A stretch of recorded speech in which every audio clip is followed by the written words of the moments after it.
with McNally and Associates, and welcome to another episode of Above and Beyond. Today I'm here at the Haus Bakery in downtown San Mateo, and I have the privilege of sitting down with the owner, Audra, and talking to her about her amazing business.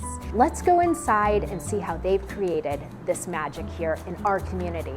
So Audra, thank you so much for having me here in your beautiful space here at Back Haus. I just want to hear from you, where did all of this evolve? Yeah, so we have been open here since June 2019. So the summer it's going to be 4 years. Wow, congratulations. Thank you. It's exciting. And before that, we were doing farmers markets locally for 3 years, in Burlingame first, and then San Mateo as well, up at the College of San Mateo. Yeah, and it all started in our home kitchen. So almost 9 years ago now, my husband and I moved to San Mateo, and before that we were living in Daly City for about half a year.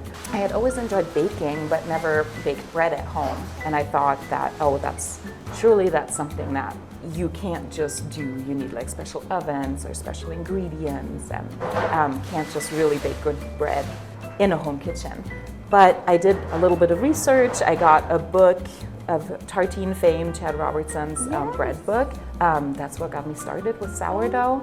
And yeah, I just tumbled down that rabbit hole and was just baking at home. My husband had always wanted to do something for ourselves, like wanted to build, our own company or something. That was something that really excited him. Yeah, and we got to talking, hey, should we just try this? Because we had already had friends and family in the area asking for bread or ordering, for events. So yeah. Let's talk about the most amazing, yummy goodies that I get from your bakery when I come in. Yeah. How do you come up with this menu? Is it based on what's in season?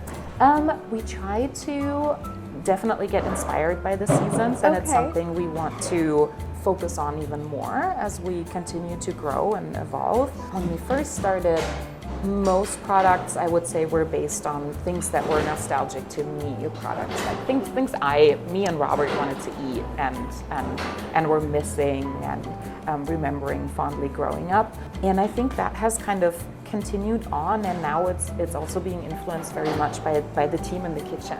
Our menu has gotten more diverse as the team has grown and gotten more diverse, and that also really keeps it fun and interesting. Let's talk a little bit about your coffee. What sets you apart from some of the other coffee shops and restaurants in the area? So we exclusively use beans from San Francisco roaster Ritual Coffee. They are wonderful. It's a women-owned business as well. They've been around for, I don't even remember, quite a while now. And they just roast fantastic beans and are very much invested in the success of their employees, their teams, and their coffee farmers as well. So we share a lot of the same values, and we think it's just some of the best coffee beans around that you can get. So we have a really great partnership with them. Yeah, and then I think we just, again, it comes down to our team. Like our baristas just care so much and are doing such a fantastic job with the coffee program. There's so much, I didn't know this before owning a cafe, but there's so much detail that goes into making a really great coffee.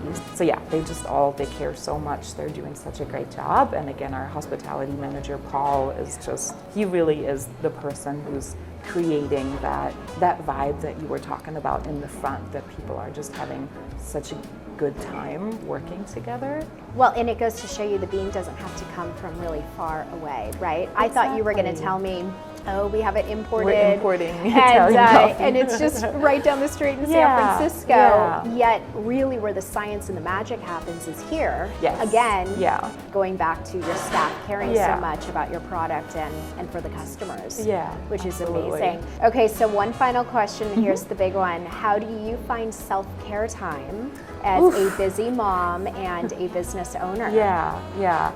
It's hard. I think I'm still figuring that out.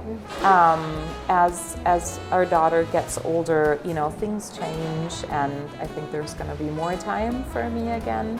But really, in a way, being here is kind of my self-care time too. When there's not a fire to put out, but I just get to be here and enjoy it. I understand. Going to work is my self-care time. My team doesn't understand, but I actually really enjoy going to work. Yeah, right? When there's not an emergency and you kind of just get to enjoy it, and it's, you know, I was telling you, I miss the baking. There's a lot of things that when I started out on this journey, I was very naive and did not think they would be such a big part of it, right? I thought, oh, we got the baking down, like, we got this is what I'm going to be doing. But there's so much more to owning a business and a food business in general too. And so the learning curve there, managing people, has been huge. But what makes it all worth it, and why I'm not that sad that I don't get to do what I originally set out to do anymore, is the people I get to work with. That just makes it exciting every day regardless. Absolutely. Such great advice. Thank you, Anna. And, you know, that is really why my mission 3.5 years ago, when I started the Mompreneur group here in the area, was to build that community, that village, because as a mom, Lucas was 1.5 years at that time. Oh gosh. Yeah. And I remember looking at my husband and going, you really don't understand why I'm always so stressed and feeling like I've lost everything as myself, right? As the person I used to be prior to having this baby, and now running a full-time business and working 7 days a week and not having any self-time. And when I realized there were other moms out there that understood and they could become my village in a sense, and my support system, and I was able to help them as well, I was like, okay, this is possible. I'm not alone. Right? So it's wonderful that you have found that for yourself as well. Thank you. That's really, really it's great. the mental load for mothers, you know. I think that's often feels like a big hurdle, and the feeling like you've lost yourself, but you will get her back. You will find yourself again. One day you will. You will feel like yourself again, even if it doesn't seem like it now. But it means so much to have other people who've gone through the same thing or are going through the same thing. You can like band together and be supportive. Absolutely. Is there anything else you would like to share with the community or anyone watching? No, I think just a huge thank you. We are so glad that we're still here and still get to serve our community. We are too. You can't go anywhere. And when should we expect location number 2 in Burlingame to open? So we're under construction. If everything goes according to plan, which it never does, but I am very much hoping August, September of this year, of this 2023. Year. Yes. Okay. Yeah. But otherwise very much the same.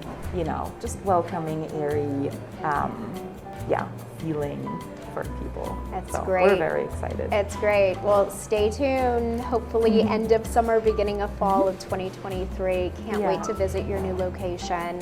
And thank you so much for what you do for our community, and also just being an amazing mompreneur and running this beautiful business and giving back at such a high level here in San Mateo. Thank you for coming in. Thank you, so Anna. Lovely. Thank you so much for your time. Seriously. So now that you have seen all the magic created with Backhaus and their owner, Anna, I encourage you to come in and enjoy a wonderful cup of hot coffee and one of their delicious croissants, or whatever else your heart desires. This is Backhaus, and they are located at 32 3rd Avenue in downtown San Mateo. We hope to see you here soon, and on a bright sunny day, this magical garden in the back is one not to be missed. See you later, and thanks for tuning in.